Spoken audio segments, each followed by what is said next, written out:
Bueno, en esta primer transparencia hay una suerte de clasificación y división entre los procesos que se emplean en la industria para cortar chapas.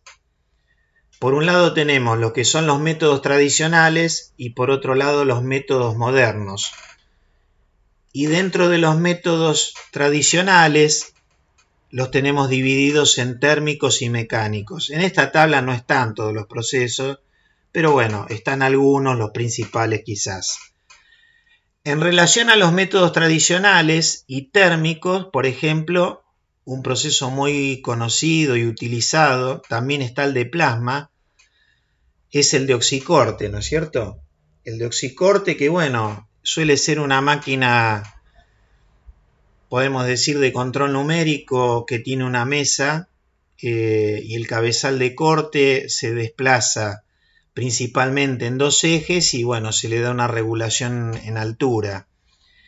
El pico de corte, bueno, por el pico de corte sale oxígeno y un gas que como puede ser como acetileno, por ejemplo, que genera una llama y bueno, a partir de esa llama el material se calienta y bueno, se lo puede ir cortando, ¿no? Después, dentro de los métodos mecánicos, cuando decimos cizallado, en realidad nos estamos refiriendo a una máquina o un proceso que se hace en una máquina, que puede ser, por ejemplo, una guillotina, en donde una chapa se secciona en dos partes, por ejemplo, ¿no? O sea, es un corte lineal, un corte muy sencillo. Pero también nosotros podemos, a partir de flejes o de chapas, hacer cortes con forma utilizando matrices. Entonces ahí tendríamos un resumen de los métodos tradicionales. En cuanto a los métodos modernos, dentro de los mecánicos tenemos el punzonado CNC, al cual, bueno, se van a referir, bueno, lo va a desarrollar Germán en la clase próxima. Básicamente se trata de un proceso que se hace en una máquina de control numérico en el cual la máquina tiene la capacidad de producir agujeros con formas, con distintas formas e inclusive embutidos no muy profundos en las chapas. Son máquinas que se utilizan las punzonadoras CNC para hacer chapas que van a constituir gabinetes. Y bueno, tienen la capacidad de estas máquinas de estar dotadas por carruseles rotativos de punzones y matrices que trabajan, digamos, de a pares, por decirlo de algún modo, lo que permite, en función de una selección, como si se tratase de una herramienta de corte para torneado en el torno, seleccionar un punzón y una matriz y hacer agujeros de una forma, luego pasar a otro punzón y otra matriz con agujeros de otra forma y así sucesivamente, ¿no? Con lo cual estas máquinas, las punzonadoras CNC, en donde se aplican estos procesos, son máquinas que tienen una gran velocidad de procesamiento. Y dentro de estos métodos modernos y mecánicos se inserta concretamente el chorro de agua con abrasivos, que es el que vamos a desarrollar a continuación. Dentro de los métodos modernos y térmicos tenemos el corte por láser, que es posiblemente, a nivel de las aplicaciones industriales del láser, quizás la aplicación más importante y bueno, al cual nos vamos a referir en la segunda parte de la clase. Bueno, muy rápido, en relación al oxicorte, evidentemente, si nosotros imaginamos que lo que está saliendo del pico de corte es una llama, la realidad es que no va a haber demasiado control en cuanto a la ranura de corte, entonces vamos a tener una mala terminación superficial en el perímetro cortado, vamos a tener una zona afectada térmicamente muy amplia, Normalmente a la zona afectada térmicamente se la denomina, cuando uno lee, qué sé yo, una publicación de un congreso y esa publicación está en español, se suelen indicar de estas maneras, ¿no? SAT, zona afectada térmicamente, o SAC, zona afectada por el calor, ¿no es cierto? El oxicorte produce una zona afectada por el calor muy importante. Bueno, dependiendo del tipo de material que cortemos, evidentemente que el perímetro se va a endurecer. En las más de las veces, para que el perímetro quede más o menos bien terminado, vamos a necesitar de un proceso posterior que de mínima va a ser hacerle un trabajo con operaciones de amolado, bueno, para eliminar todo lo que tiene que ver con las rebabas y con las mayores imperfecciones del corte. Y bueno, decíamos que el surco de corte suele ser ancho e irregular, ¿no es cierto? Y esa irregularidad y anchura tiene que ver con el proceso en sí. Bueno, todos nosotros sabemos que cuando a un material le aportamos calor, el material suele sufrir una distorsión geométrica y esa distorsión geométrica va a ser función de la geometría del material, de la forma del corte, de la velocidad, de la cantidad de calor que le aportemos, lógicamente, ¿no? Entonces, bueno, eso también es algo que hay que tener en cuenta para estos procesos de oxicorte.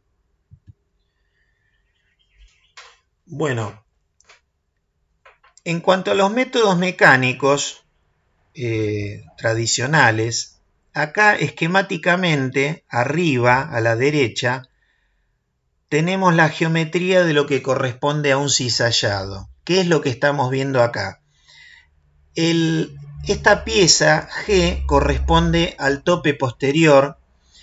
En las guillotinas de control numérico, estos topes se desplazan, digamos, mediante un sistema, un mecanismo con un tornillo a bolas recirculantes y con un servomotor que tiene un encoder, de manera tal que uno puede garantizar una precisión en la distancia entre el tope donde apoya la chapa y el lugar donde se va a producir el corte, ¿no es cierto? Que acá tenemos, por decirlo de alguna manera, lo que sería el cortante fijo y el cortante móvil.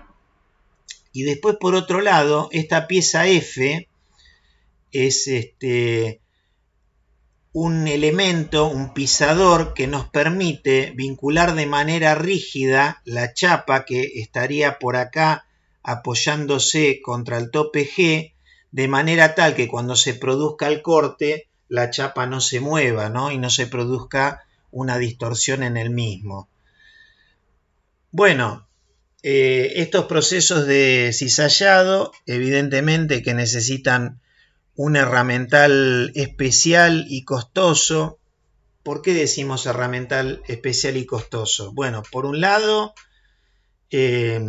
digamos que estos cortantes están fabricados en aceros de herramienta.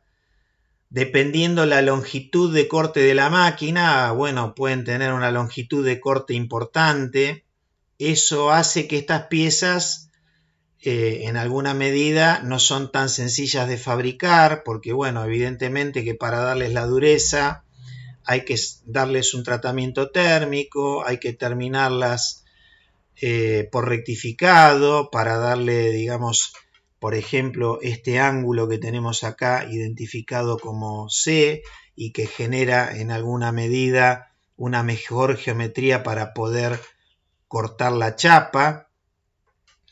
Y bueno, la particularidad de todos estos métodos mecánicos es que siempre nos vamos a encontrar que el perímetro de corte de la pieza cortada, el perímetro se va a encontrar endurecido, porque se produce una deformación plástica severa.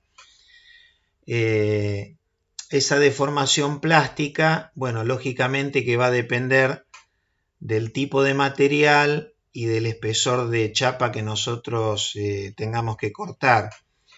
Para darle una referencia de unos trabajos que nosotros estuvimos haciendo hace algunos años, para fabricar probetas de tracción y ver qué pasaba con su comportamiento cuando se hacían los ensayos de tracción, en chapas que son de un acero grado IC 1005, es decir, un material con un muy bajo por ciento de carbono, 0,05% de carbono, en chapas de espesores de 7 décimos de milímetros, encontramos, por ejemplo, que mientras la chapa original tenía una dureza del orden de, y estaban los 110 Vickers aproximadamente, en la zona del perímetro cortado y hasta una profundidad o hasta una distancia del perímetro cortado de unos 4 décimos, la dureza se había incrementado hasta algo más de 200 Vickers, ¿no es cierto? Por eso hablamos del borde endurecido. En cuanto al corte con matriz, que bueno, sería el caso del ejemplo de la figura que está abajo a la derecha, fíjense que en este caso nosotros estamos trabajando un fleje, acá está el sentido de avance del fleje, este es el ancho del fleje, ¿no es cierto? Y acá estamos trabajando con una matriz progresiva. Cuando la matriz superior baja, se producen simultáneamente dos cortes, uno de un mayor diámetro y uno de un menor diámetro. Cuando el fleje avanza un paso, lo que termina ocurriendo es que se produce la arandela que podemos ver aquí por debajo, ¿no es cierto? O sea, cada dos pasos tenemos llamémosle una arandela. Entonces, en el corte en matriz, evidentemente que vamos a tener un herramental que va a ser especial y costoso y que va a ser rígido en el sentido que solamente va a poder fabricar aquello para lo que fue diseñado y evidentemente, dada esa circunstancia, el lote de producción va a tener que ser de gran tamaño. Como sucede en todos los procesos de corte por estos métodos de cizallado, de punzonado, de corte en matriz, el borde va a resultar endurecido y las piezas tienen cierto grado de distorsión geométrica, ¿no es cierto? No sé, Germán, si vos querés comentar algo, Pablo, Cristian. No, en este caso, Dani, considero que me parece que hasta acá es todo bastante, me parece que está bastante completo. Nosotros la semana que viene vamos a profundizar un poquito más en lo que tiene que ver con las limitaciones y demás de lo que tiene que ver con el punzonado, pero creo que me parece que está bastante claro, Dani. Bueno. Muy bien. Vamos entonces ahora a enfocarnos en la tecnología del corte por chorro de agua con abrasivos, ¿no es cierto? Y bueno, hablamos de que es un corte mecánico. ¿Por qué decimos que es un corte mecánico? Porque el corte en realidad lo está produciendo unas partículas de abrasivo, las cuales están dotadas de una elevada energía y lo que van haciendo es generar una erosión sobre el material en el cual están impactando. Entonces, el corte mecánico se obtiene por la combinación de la dureza de estas partículas abrasivas, que en realidad es prácticamente como si se tratara de una arena. Esas partículas impactan a través de la alta presión del chorro de agua y también una alta energía dada por una alta velocidad a la cual estas partículas son impulsadas. En general se puede destinar a todo tipo de materiales, aunque este proceso de corte tiene serias dificultades para cortar metal duro, porque el metal duro es un material muy resistente a la abrasión y como el proceso de corte es por abrasión, como les decía, se le dificulta realmente cortarlo. Los perímetros de corte pueden tener una forma bastante arbitraria, podemos decir. ¿Por qué digo bastante arbitraria? Porque si el perímetro de corte tiene detalles muy finos y bueno, se nos va a dificultar porque el chorro de agua con abrasivos tiene un diámetro que está en el orden de los 0,8 a los 1,2 milímetros teóricos, ¿no es cierto? Entonces los detalles muy finos no los va a poder producir. Este proceso se aplica a chapas y placas con espesores que pueden tener hasta 300 milímetros, y eso independientemente del material que se trate. Se lo utiliza para fabricar normalmente series pequeñas y medianas de piezas con un proceso de fabricación flexible. ¿Por qué hablamos de un proceso de fabricación flexible? Porque normalmente lo que las empresas prestadoras de servicio nos van a solicitar en el caso que nosotros tengamos que cortar una pieza con este proceso es simplemente el contorno de la figura dibujada en un CAD, como puede ser un AutoCAD o un SolidWorks. Es decir, simplemente enviando ese perímetro a ser cortado a través de un mail, nos elaboran una cotización en función del espesor que tengamos que cortar y bueno, y no se requiere mucha más información que esa.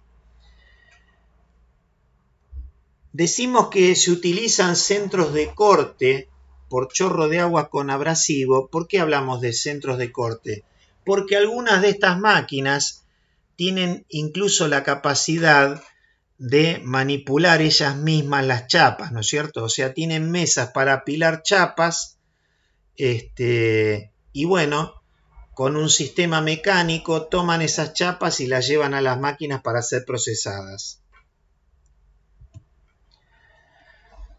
En inglés, al proceso que es solamente por agua se lo denomina WJC, que es Watershed Cutting, es decir, corte por chorro de agua, cuando el corte se realiza utilizando agua pura, o está el AWJC, que es el Abrasive Watershed Cutting, o corte por chorro de agua con abrasivos, cuando el corte se realiza con agua mezclada con partículas abrasivas.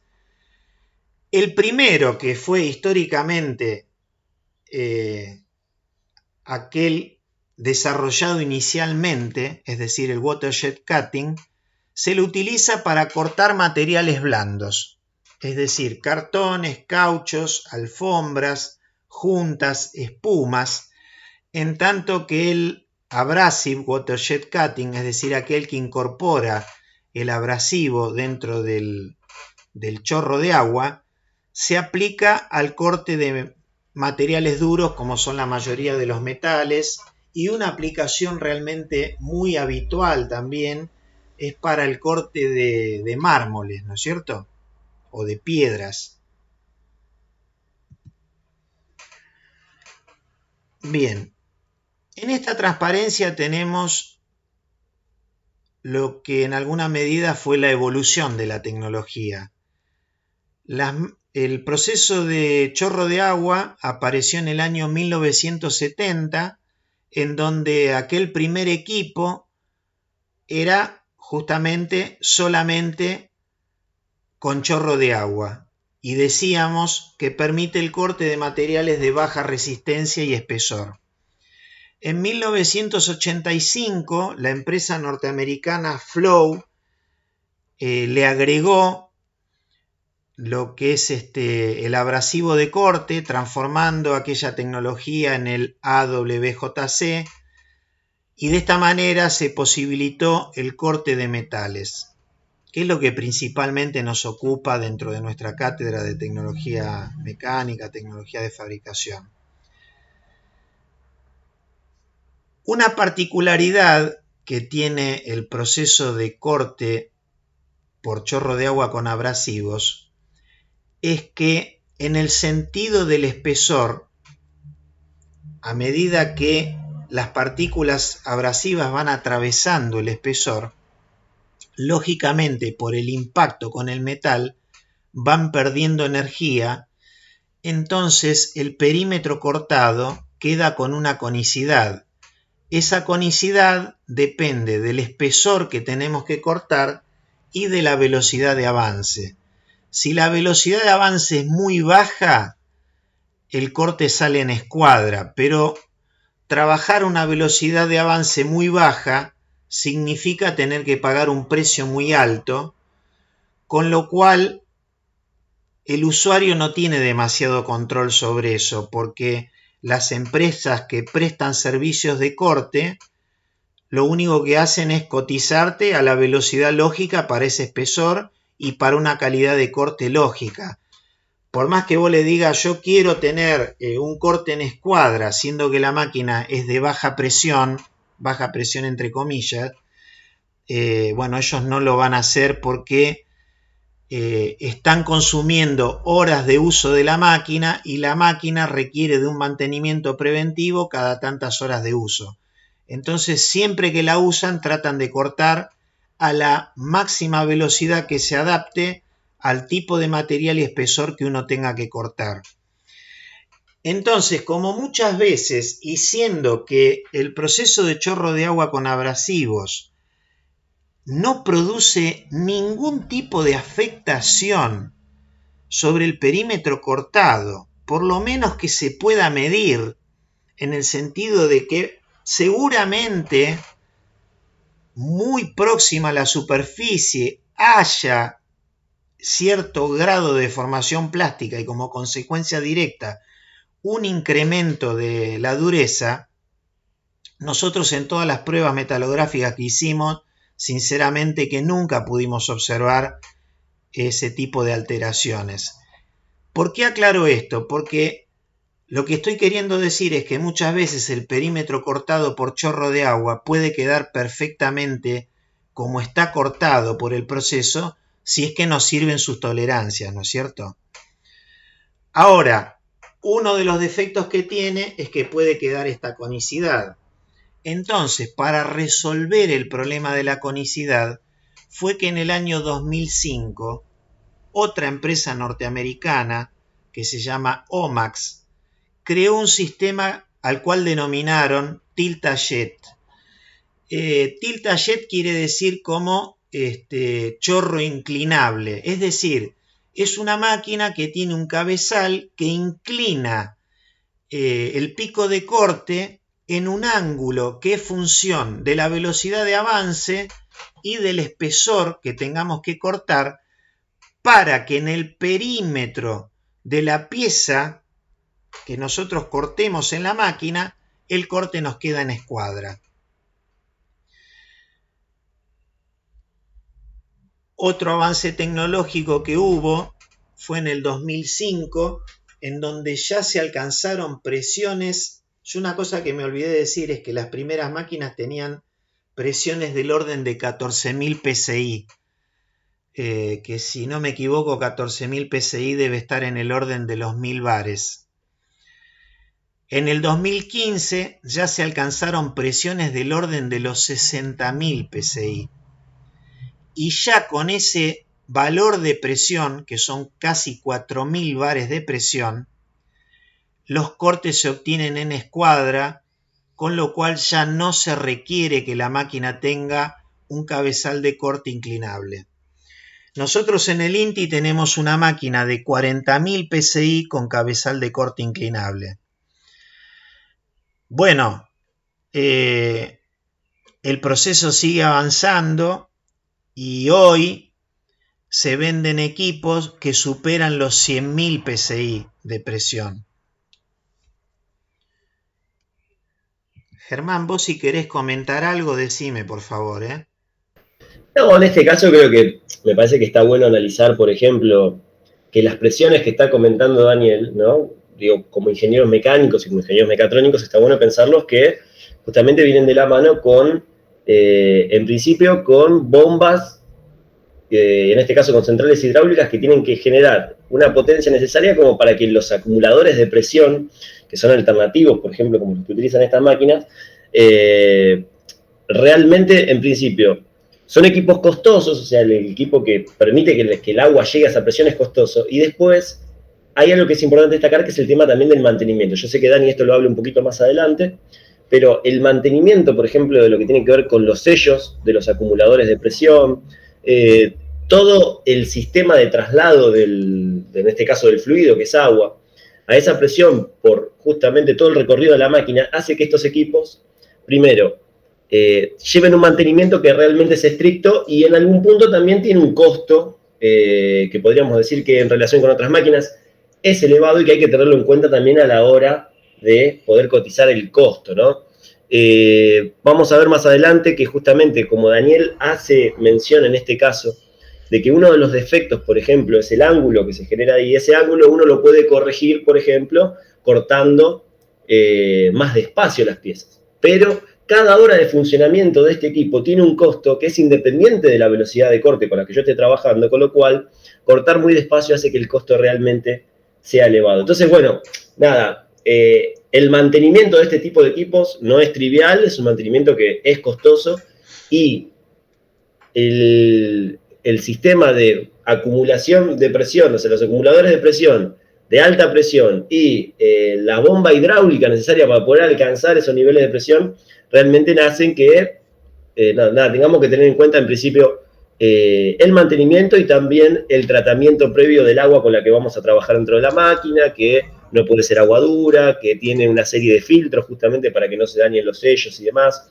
Los pistones que acumulan la presión son pistones cerámicos, digamos, hay una tecnología atrás que es bastante interesante, no es el objetivo de la materia que la analicemos, pero que es bueno tenerlo en cuenta para que uno pueda entender por qué estos equipos, muchas veces después se habla de que son costosos a la hora de cortar, ¿no? Que el costo por hora no es económico, ¿no? Gracias, Germán.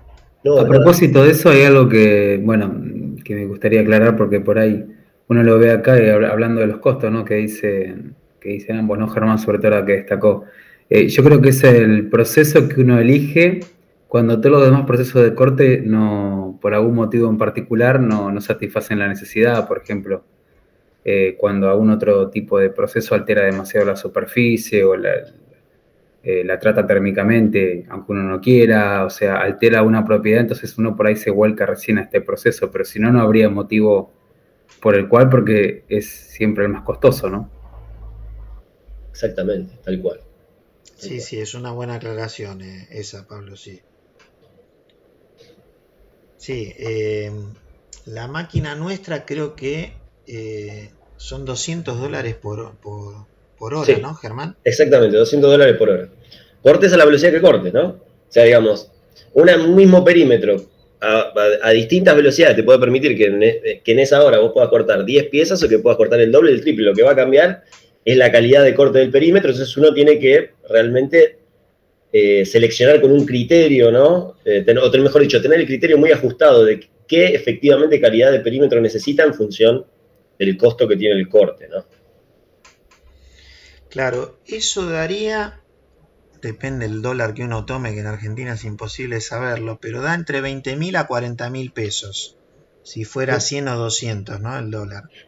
Exactamente. Cuando, digamos, lo que se suele cobrar digamos, en cuanto al mecanizado, en tornos y centros de mecanizado, hasta un máximo de cuánto podrá ser, Pablo. Porque bueno, yo sé algunos números, pero... Ahora me agarraste medio.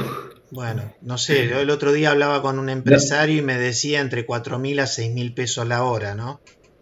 Sí, yo iba a decir $200 la hora más o menos, que bueno, el dólar blue da 400, 4.000, $200 la hora. Algo barato, ¿no? ¿Sí? ¿El mecanizado? Y podría ser algo económico. Es lo que vos dijiste, $200, si lo tomamos a un dólar casi 200, da 4.000. Claro, no, pero yo decía, eso es para el chorro de agua, es así, porque, digamos, el propio software de la máquina Flow te da el valor, ¿viste? Uh-huh. No, vos decís para el chorro de... No, me refería a un centro de mecanizado, okay, un torno de control numérico. Bueno, el otro día, por ejemplo, hablando con un empresario, con un fundidor, que Ujú. manda a mecanizar piezas, me decía que bueno, que le cobraban, dependiendo la máquina, entre 4.000 a 8.000 pesos la hora, ¿no? Me refiero a tornos y centros de mecanizado. Sí, sí. Sí, por ahí le estoy errando un poco, no sé, como ahora no estoy normalmente en esos números, por ahí estoy errando un poco. Estoy un poco desactualizado, capaz. Bueno, y bueno, esta transparencia originalmente estaba bastante más atrás, pero yo en realidad la adelanté porque, bueno, recién estuvimos haciendo bastante hincapié en el tema de la conicidad, ¿no es cierto? Que acá, bueno, se ve en el gráfico, este es el material que estamos cortando, ¿no es cierto? Y acá se ve el tema de la conicidad de la pared, o sea, el chorro de agua va perdiendo energía y bueno, la pared va quedando cónica.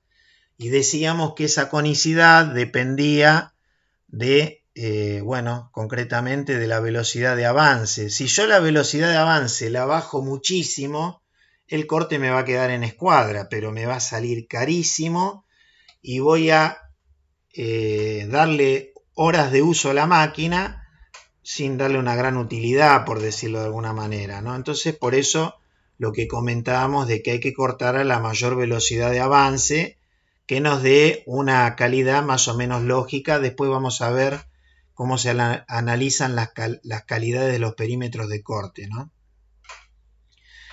Otra cosa interesante de mostrar que se ve acá en esta transparencia es lo siguiente. Esta distancia se la llama stand-off, que después, si mal no recuerdo, está indicada con la letra X. Es la distancia que hay entre el pico y la superficie que nosotros del material que queremos cortar. ¿Qué sucede? El chorro de agua, ni bien sale del orificio del pico, se tiende a abrir. Entonces, eso quiere decir que a medida que nosotros aumentamos el stand-off, vamos a tener una anchura de la ranura, en inglés se dice kerf a la ranura, ¿no? El ancho de la ranura va a ser mayor, ¿sí? Entonces, habitualmente se busca que el stand-off, bueno, sea del orden del diámetro del orificio por el cual sale el agua, y el agua sale por un orificio de entre 0,8 a 1,2 milímetros, como les decía antes, ¿no es cierto?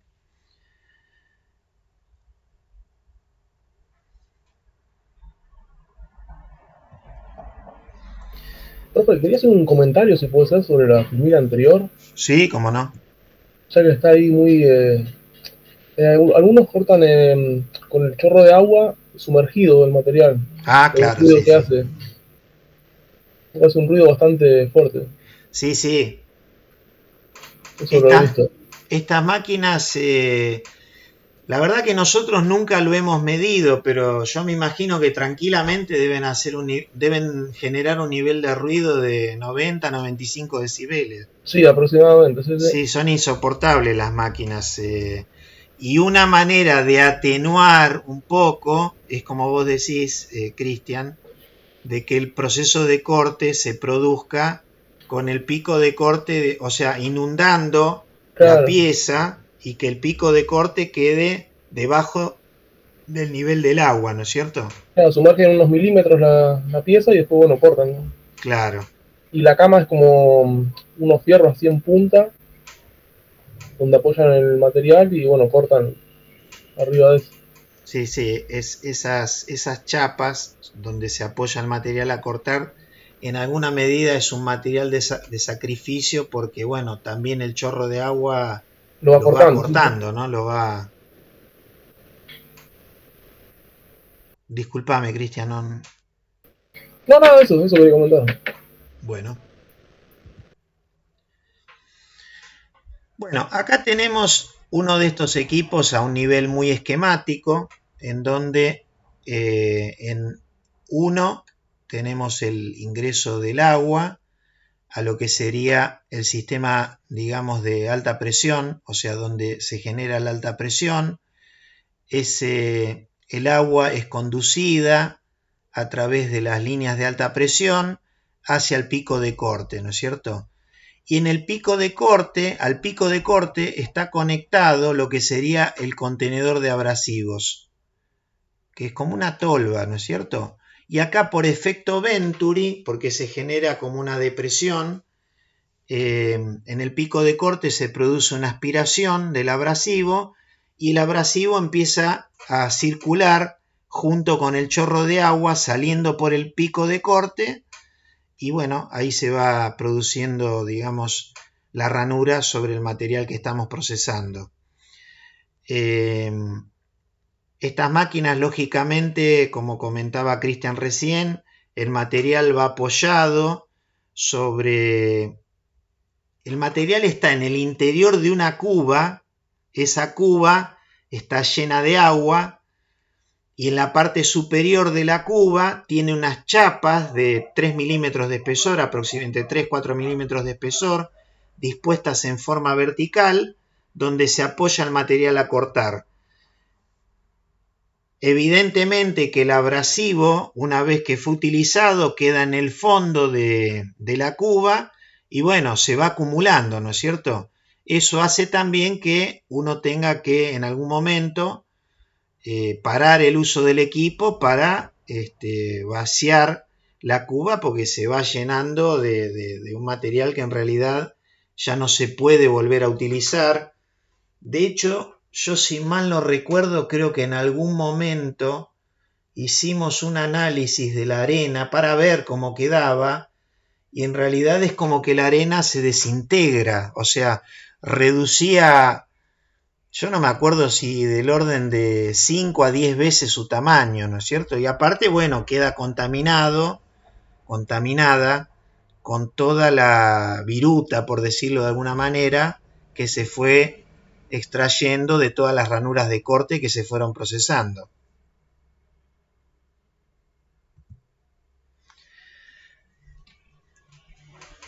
El cabezal de corte de las máquinas de chorro de agua abrasiva están constituidas por dos componentes principales.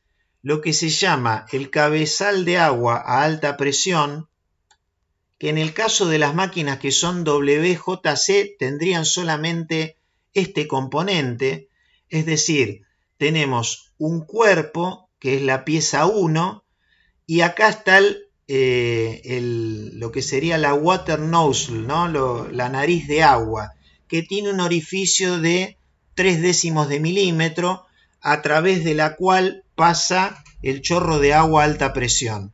Si la máquina fuera solamente de agua, el cabezal de corte estaría constituido por estos elementos.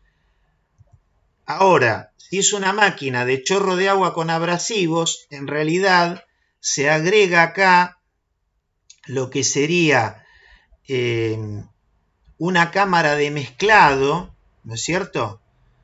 Y en la cámara de mezclado se produce una aspiración desde aquella tolva que habíamos visto antes del material abrasivo. Ese material abrasivo se junta con el chorro de agua y sale por el extremo del pico de corte. Ese pico de corte es el que tiene esos 8 décimos a 1,2 milímetros de diámetro. Son picos de metal duro y bueno, suelen tener una duración de entre 40 a 100 horas aproximadamente, dependiendo, digamos, la calidad del metal duro y dependiendo de quién sea el proveedor, ¿no? O sea, nosotros hemos observado ese rango de variación. El orificio evidentemente se va incrementando y bueno, ahí el corte va perdiendo eficacia. Entonces, en cuanto a las condiciones operativas de estas máquinas, lo más común es encontrarse hoy día equipos que tengan presiones de entre 40 a 94.000 psi. La velocidad con que sale el chorro por por la punta del pico es de hasta 4.000 kilómetros por hora. Los caudales son muy pequeñitos, 4 litros por minuto, o sea, el consumo de agua no es muy elevado. Y bueno, como les decía antes, lo que era la water nozzle podemos tener diámetros entre 1/10 a 0,3 de milímetro, y la abrasive nozzle, que sería el caso de las máquinas de chorro de agua con abrasivo, entre 0,8 a 1,2 milímetros. Está estudiado que la longitud de la abrasive nozzle que produce la mejor calidad de corte es de 70 milímetros. Como les decía, este pico de corte es de metal duro, suele tener una duración, una vida útil de entre 40 a 100 horas. El abrasivo universalmente utilizado se denomina granate. El granate, la arena de granate, tiene una dureza de aproximadamente 7,5 en la escala de Mohs. Según lo que tengo entendido, prácticamente la arena de granate que utilizan todas las empresas en el mundo en sus máquinas cortadoras por chorro de agua con abrasivo provienen fundamentalmente de China y de India. Y el tamaño de grano se indica en función de una malla. Se habla de una malla 80, es decir, que el grano abrasivo atraviesa una malla que cada 25,4 milímetros tiene 80 orificios, entre 80 a 100 orificios. Eso da un tamaño de las partículas abrasivas de entre 2 a 0,3 de milímetro. El consumo de abrasivos de casi medio kilo por minuto. Y el abrasivo, la tonelada, sale del orden de $1.300. Bueno, ahí tenemos el valor de la distancia stand-off, que yo le dije que estaba en alrededor del diámetro de la nariz de corte. Acá los valores son o ese valor o ligeramente menores, ¿no? Toda esta información está tomada de un libro especializado que es de un autor checoslovaco, Kovacevic, y de un autor alemán, Momberg. Bueno, acá hay condiciones operativas en cuanto a las velocidades de avance para procesar distintos tipos de materiales y diferentes espesores. Fíjense que si bien la máquina lógicamente puede tener capacidad de cortar espesores importantes, acá en la tabla tenemos en un acero de bajo carbono de 180 milímetros, la velocidad de avance se reduce de una manera muy, pero muy significativa, porque fíjense que pasamos para 1,6 milímetros de espesor y 500 milímetros de velocidad de avance a solo 10 milímetros de velocidad, 10 milímetros por minuto de velocidad de avance, ¿no es cierto?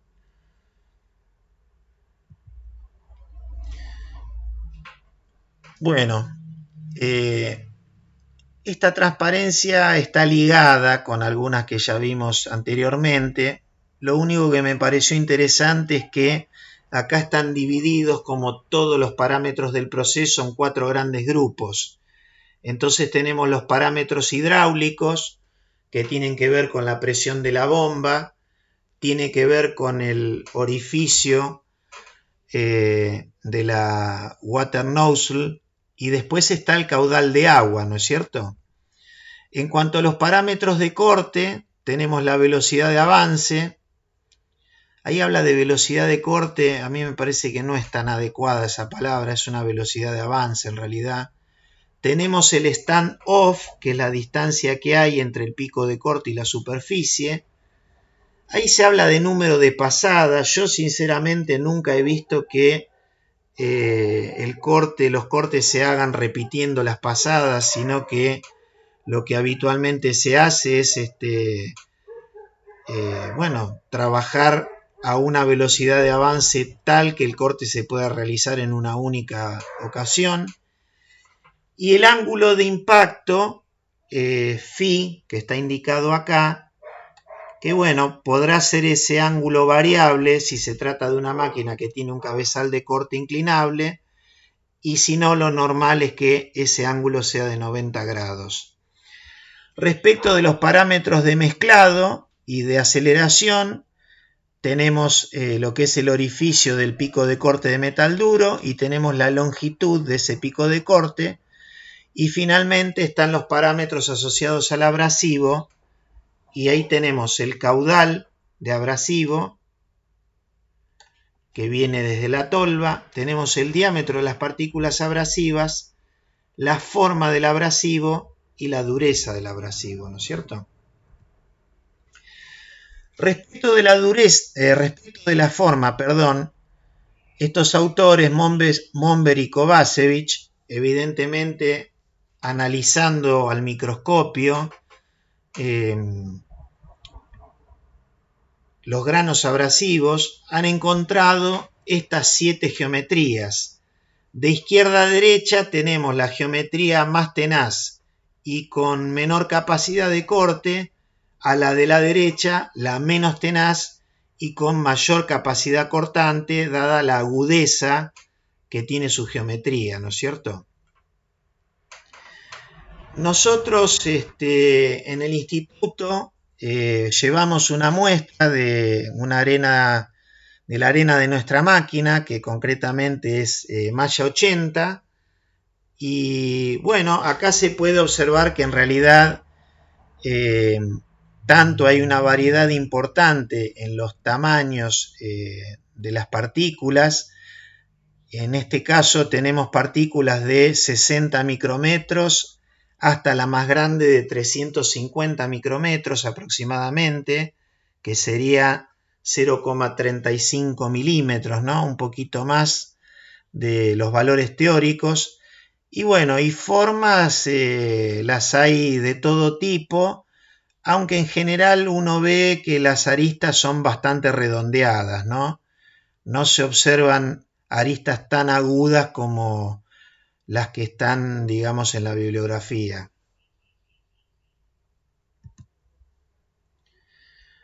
Bueno, en cuanto a las características del proceso, el AWJC, que es el que más nos interesa a nosotros por cuestiones de que se aplica al corte de metales, podemos decir, aunque ya lo habíamos comentado, que se adapta a una variada gama de materiales, tanto metálicos como no metálicos, e inclusive los materiales templados. Evidentemente que ahí dice ausencia de herramienta de corte. La herramienta de corte, el abrasivo es el que hace las veces de herramienta de corte. Podríamos hablar que la herramienta de corte es un material universal, por decirlo de alguna manera, porque es una arena. Se habla de que este proceso produce un corte frío. Produce un corte frío, en realidad estamos queriendo decir que no levanta temperatura. Si no levanta temperatura, no va a haber zona afectada por el calor en el perímetro cortado. Y como les comentaba antes, nosotros estuvimos haciendo algunos análisis sobre superficies cortadas por chorro de agua con abrasivo, y dentro de las capacidades de medición que tenemos no hemos observado endurecimientos de la superficie cortada, pero no nos atrevemos a decir taxativamente que el endurecimiento es nulo. Por eso acá hablamos de que puede haber un ligero endurecimiento, ¿no? Pero todo dependerá de la capacidad de medición que uno disponga en cuanto al durómetro, ¿no es cierto? Habría que tener un durómetro de bajísima carga para poder acercarse mucho al perímetro cortado y poder detectar alguna variación. Como decíamos, tiene capacidades para cortar espesores de hasta 300 milímetros en acero. Acá dice que no produce humos ni sustancias tóxicas. Bueno, sustancias tóxicas no. No sé si es un humo. El equipo produce vapor, digamos, produce un vapor, o sea, en el ambiente donde se encuentra la máquina, lógicamente se genera un ambiente un tanto húmedo, que bueno, eso puede repercutir sobre si hay máquinas, herramientas que puedan ser de arranque de viruta, en el sentido que bueno, las máquinas pueden comenzar a oxidarse y pueden aparecer problemas eléctricos, no son cosas que hay que tenerlas en cuenta. Y acá también refiere a que hay ausencia de la rebaba que es distintiva de los procesos térmicos. En realidad acá también está expresado en un término absoluto. Ausencia significa que no hay rebaba y en realidad uno, digamos, palpando las piezas se encuentra que hay una ligerísima rebaba en los perímetros cortados del lado de la salida, ¿no? Bueno, dadas las condiciones de la máquina, tiene unas condiciones de arranque y parada muy rápida. Los materiales a cortar tienen una fijación sencilla y tanto más cuanto mayor sea su peso, porque evidentemente ese material no se va a mover de la mesa de la máquina. A veces uno puede tener problemas con las chapas finas porque el chorro de agua produce olas, y esas olas, si la chapa es muy fina y no está bien firme, bueno, puede hacer que la pieza se mueva y bueno, nos salga mal lo que nosotros queremos obtener. Es posible realizar cortes en forma simultánea. Las superficies de corte resultan limpias, aunque dependiendo de la presión de la máquina, pueden resultar achaflanadas. Y las rugosidades se encuentran en el orden de los 3 a 10 micrómetros, esto porque, bueno, nosotros lo hemos medido, ¿no? Evidentemente, vieron que antes hablábamos del stand-off, que era la distancia entre el pico y la superficie de corte. El offset se refiere a la posición del centro del chorro de agua respecto del perímetro a cortar. Claro, al ser un chorro de agua, yo no tengo la posibilidad de palpar la pieza para hacer un ajuste como si se tratara de una fresa. Si yo tengo una fresa, palpo el material y bueno, yo le digo después a la fresa, que yo sé qué medida tiene, que vaya hasta tal posición y eso me lo va a reproducir con un determinado grado de precisión. Acá yo no tengo esa posibilidad. Entonces, bueno, eso se traduce en una dificultad, ¿no es cierto? Las piezas en general no presentan distorsión, salvo que el material sea muy fino o la pieza cortada sea muy larga. ¿Por qué se produce la distorsión? Porque en realidad sobre el perímetro de corte quedan tensiones residuales. Y esas tensiones residuales pueden producir una distorsión en la pieza cortada, ¿no es cierto? Como comentaba antes Cristian, es un procedimiento de corte ruidoso, con niveles aceptables, y igual es relativo, con niveles un poco más aceptables, podríamos decir, cuando se realiza el corte sumergido, ¿no? El ancho de la ranura de corte va a depender básicamente del diámetro del pico, del estado del pico y del stand-off. Y normalmente se va a situar del lado de la entrada entre 1 a 2 milímetros. ¿Cuáles son los problemas con la calidad del corte obtenido con este proceso? Bueno, básicamente tenemos dos tipos de problemas. La conicidad, que ya la hemos mencionado varias veces, y acá, bueno, volvemos a repetir que cuando el cabezal de corte es fijo, es decir, está a 90 grados respecto de la superficie a cortar, y la máquina es de baja presión, si nosotros queremos eliminar la conicidad, hay que bajar la velocidad de avance. Nadie hace eso.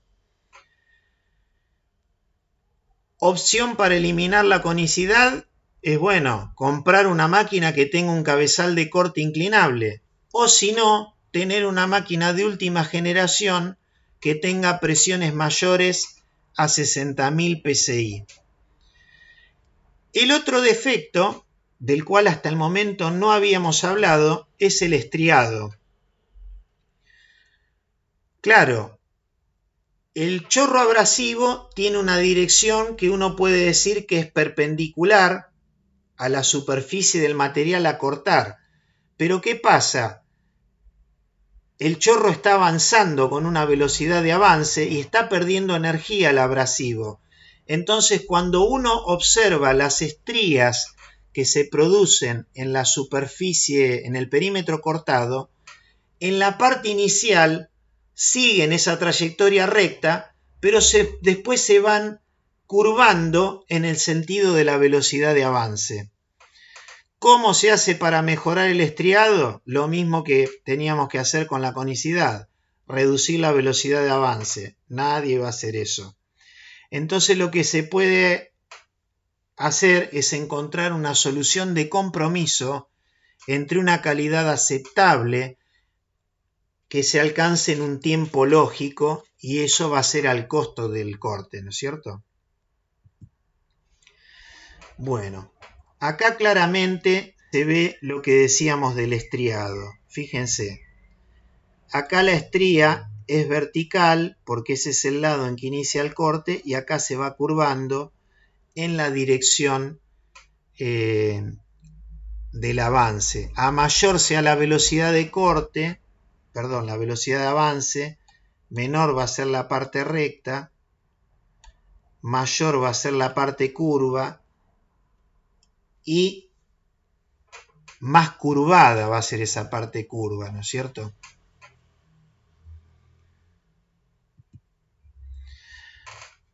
En el caso de las máquinas Flow y OMAX que nosotros conocemos,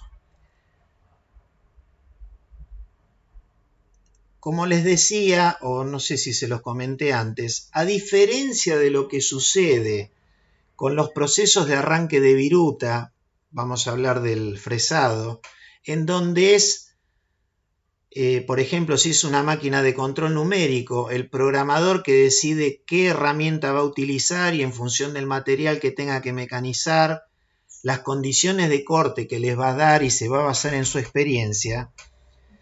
Los software de las máquinas de chorro de agua tienen condiciones de corte enlatadas en las cuales te van a ofrecer, en función del material a cortar, del espesor a cortar y de la calidad que vos desees obtener, y a las calidades las van a indicar como Q1 desde la peor calidad hasta Q5 como la mejor calidad. En función de esas tres variables te van a ofrecer la velocidad de avance a utilizar.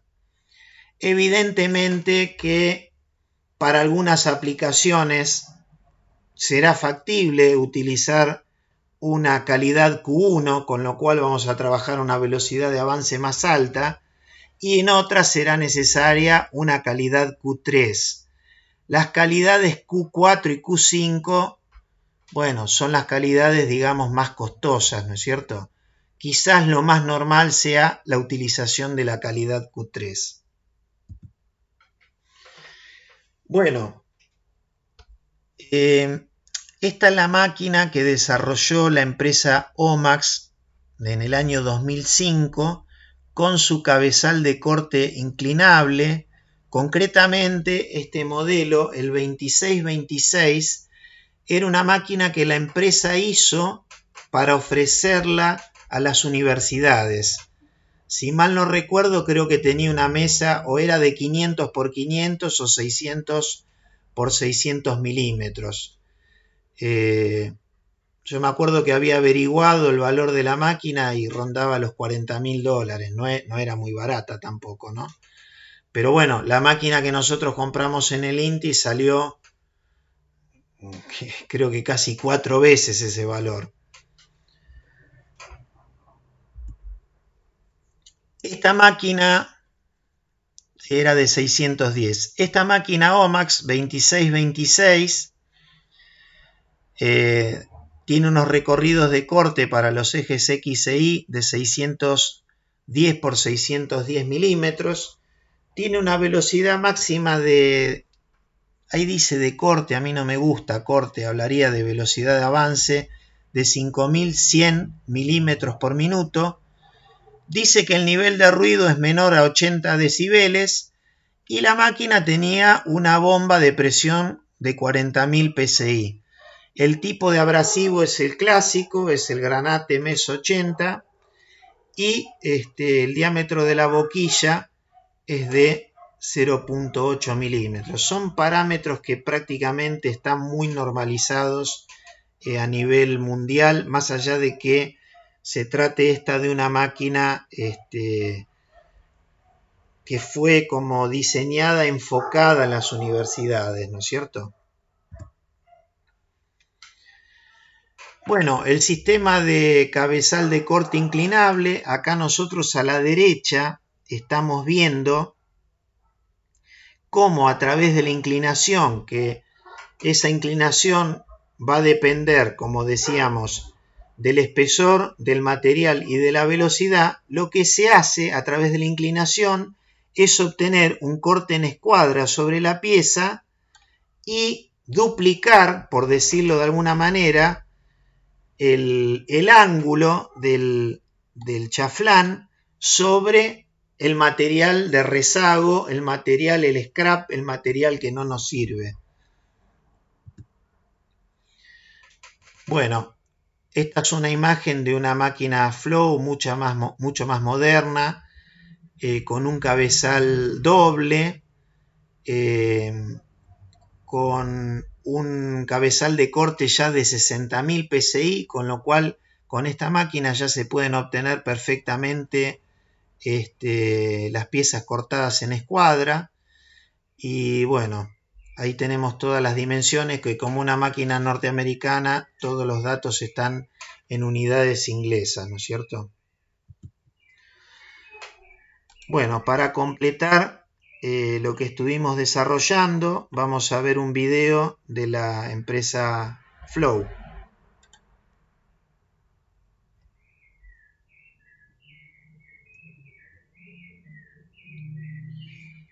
Bueno, yo le eliminé el sonido.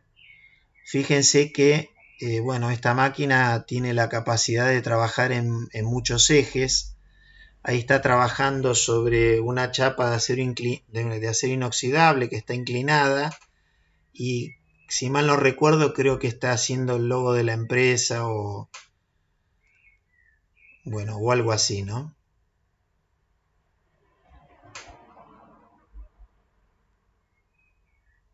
Ahí está lo que yo les comentaba de cómo la máquina produce olas, ¿no? Y esas olas pueden generar un movimiento del material que se está trabajando. Fíjense cómo del lado de la salida se ve cómo se abre el chorro de agua.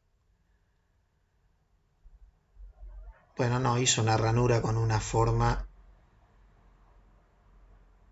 Es una máquina de 5 ejes. Ahí está trabajando también un acero inoxidable de 0,2 pulgadas. 0,2 pulgadas.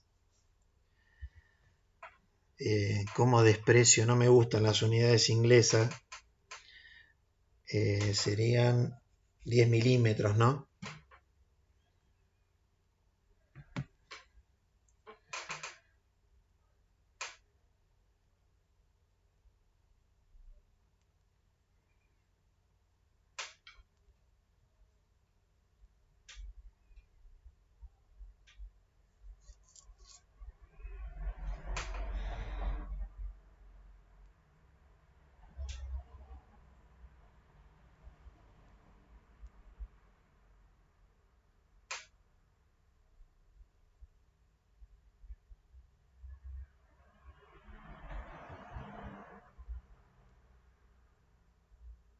Bueno, ahí está cortando un fenólico de 1,3 pulgadas de espesor.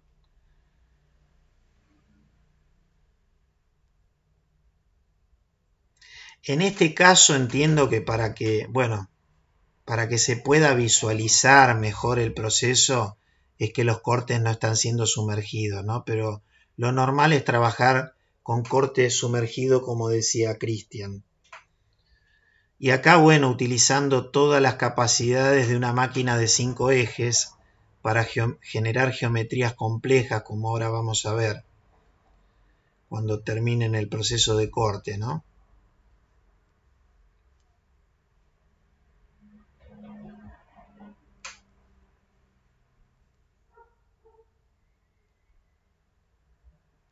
Ahí tenemos una pieza en 3 dimensiones.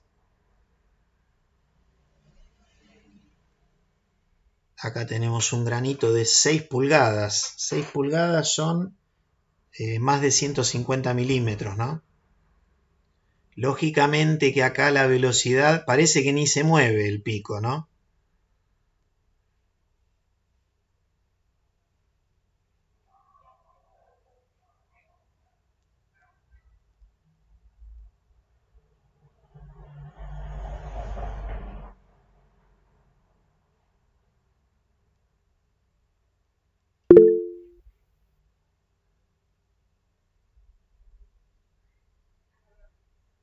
Germán, ¿todo bien? Todo perfecto, Dani. Me parece que justamente este video que está mostrando acá, que justamente es el mecanizado de mármol, ¿no? El corte, en definitiva, de mármol es una de las principales ventajas que tiene este equipo, ¿no? El hecho de poder cortar materiales con este tipo de fragilidad, si bien no es por ahí lo que habitualmente nosotros resaltamos dentro de la cátedra, porque nosotros nos centramos por ahí más en lo que tiene que ver con los materiales metálicos, realmente el corte de materiales como vidrios o como en este caso mármol, realmente es una de las ventajas competitivas que tiene este equipo, ¿no? O sea, digamos, como ustedes podrán intuir, el hecho de que el corte sea con agua, con abrasivo, digamos, lo que hace que sea difícil de cortar son los materiales resistentes a la abrasión, ¿no? Digamos, si uno quisiera cortar, por ejemplo, un metal duro, bueno, se va a encontrar con una determinada resistencia del material justamente porque es un material resistente a la abrasión. Bueno, en el caso del mármol, por ejemplo, que es un material tan frágil y que tiene una elevada dureza y realmente es difícil de mecanizar por otros métodos, por ejemplo, no es conductor de electricidad, no lo podemos electroerosionar, realmente este proceso es realmente competitivo, ¿no? Ahora estábamos viendo un corte de un bloque de acero, bueno, ahí está la pieza terminada, que era de 100 milímetros de espesor. Ahora un aluminio 60-61 de 1,5 pulgadas. 1,5 pulgadas son 38,1, creo.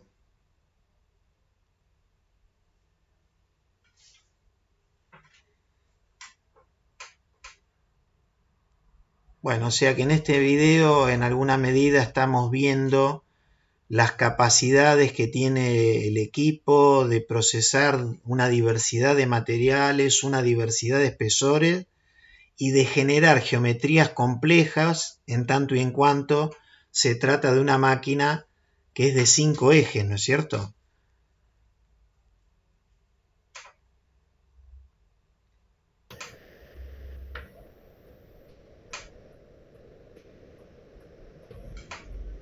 Sí, por ahí algún detalle operativo, ¿no? Digamos, cuando ustedes cortan este tipo de máquinas, lo que van a ver es, bueno, en principio que muchas veces la sujeción de las piezas es compleja, ¿no? Digamos, porque, bueno, salvo piezas como las que ustedes están viendo ahí, que tienen un espesor considerable, con lo cual el peso propio de la pieza efectivamente permite que no haya movimientos relativos del corte y de la pieza.